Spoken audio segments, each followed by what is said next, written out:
Hi friends, मैं फिर हाजिर हूँ एक नई कहानी के साथ। आज की हमारी कहानी है बहू हो तो ऐसी हो, कहानी जो दिल को छू जाएगी। मुकुंद, फ्रेश हो जाओ, मैं खाना लगाती हूँ। तुम खाना लगाओ नीरू। बस मैं यूं गया और यूं आया।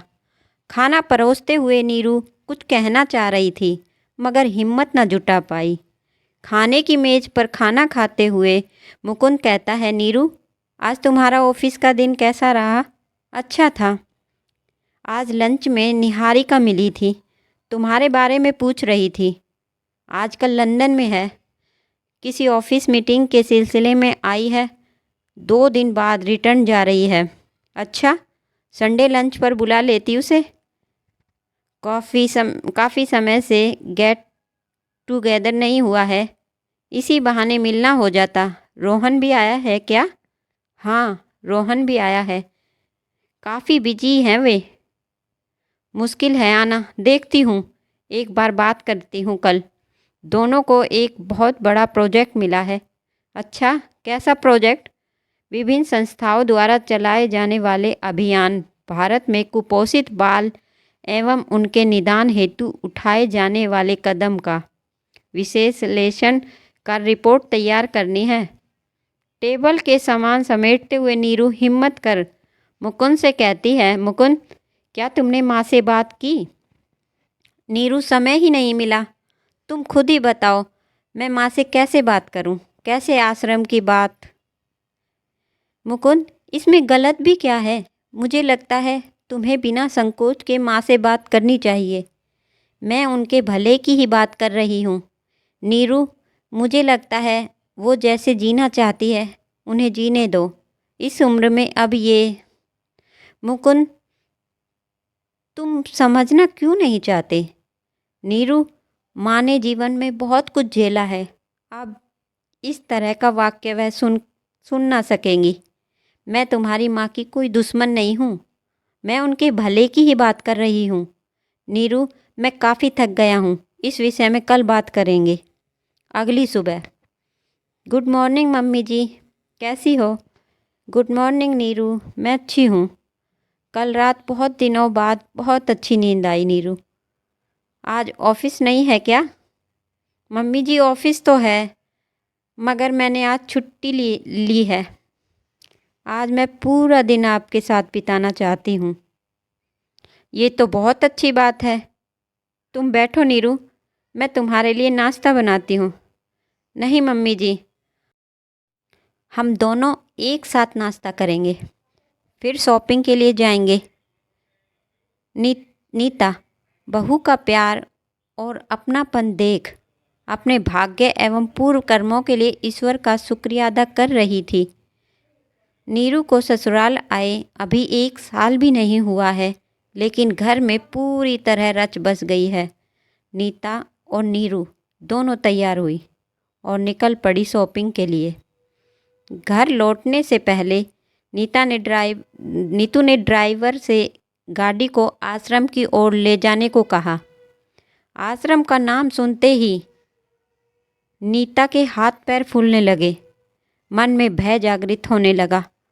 कहीं नीरू ने अपनी चिकनी चुपड़ी बातों में फंसा कर मुझे आश्रम में तो। मगर नीता धैर्य को बांधे बैठी रही। ड्राइवर ने गाड़ी रोकी। नीरू और नीता गाड़ी से उतरे। सामने बड़ा सा आश्रम था। नीता का मन अभी भी उथल पुथल कर रहा था। माँ, इस आश्रम से मेरी बहुत सारी यादें जुड़ी हैं। जब मैं छोटी थी तब अक्सर दादी यहाँ लाया करती थी। आश्रम के बच्चों और महिलाओं से बात करना, उनके लिए कुछ करना मुझे बहुत अच्छा लगता है। हमारे यहाँ आने से इन्हें एक नई जिंदगी, उम्मीद, विश्वास, अपनेपन का एहसास, कल्पना की नई उड़ान मिलती है। जब कभी मन बेचैन और उदास होता है तो मैं यहाँ चली आती हूँ। मन को बड़ा सुकून मिलता है। माँ, देखो इन छोटे छोटे बच्चे को कैसे उम्मीद की नज़रें गड़ाए हुए बैठे हैं। मैं और मुकुंद दोनों ऑफिस के कामों में इतना व्यस्त रहते हैं कि आपको समय ही नहीं दे पाते। और ये रही बात घर के काम काज की, तो उनके लिए नौकर काफ़ी हैं। आपके आशीर्वाद और भगवान की दुआ से मैं और मुकुंद दोनों इतना कमाते हैं कि आपको कभी भी किसी भी चीज़ की कमी नहीं होने देंगे। आपको पलकों पर बैठा कर रखना चाहते हैं हम। मुझे बहुत बुरा लगता है कि आपके अकेलेपन को दूर करने में हम दोनों असमर्थ हैं। आप अक्सर टीवी में देखकर समय बिताने की कोशिश करती हैं। जब टीवी से मन ऊब जाता है तो सोसाइटी की हम उम्र औरतों के साथ जी बहलाने का प्रयास करती हो। माँ, अगर आप बुरा ना माने तो एक बात कहूँ। कहो ना नीरू, नीता कहती है। सोसाइटी की सभी वृद्ध महिलाएं इधर उधर की बातें करती हैं या फिर सास बहू वाले किस्सों को चटकारा मारती हैं। अच्छी खासी बहू बदनाम हो जाती है। आखिर उनकी बहू भी तो किसी की बेटी है। आप मुझे अपनी बेटी से ज़्यादा प्यार करते तो क्यों किसी की निंदा सुनने के पात्र बने। ईश्वर ने हमें जो जीवन दिया है उसका सदुपयोग करें। माँ, अगर आप अपना खाली समय यहाँ आकर बिताएंगी तो इन्हें कोई आप अपना मिल जाएगा और आपका समय भी बीत जाएगा। आपके यहाँ आने से किसी को माँ का स्नेह तो किसी को दादी का दुलार। तो आप तो पढ़ी लिखी हैं, कंप्यूटर का भी अच्छा नॉलेज है। यहाँ के बच्चों को पढ़ने लिखने में मदद कर सकती हैं। कंप्यूटर की छोटी छोटी जानकारियाँ दे सकती हैं। जब कभी आपको आना होगा तो ड्राइवर आपको छोड़ आया करेगा।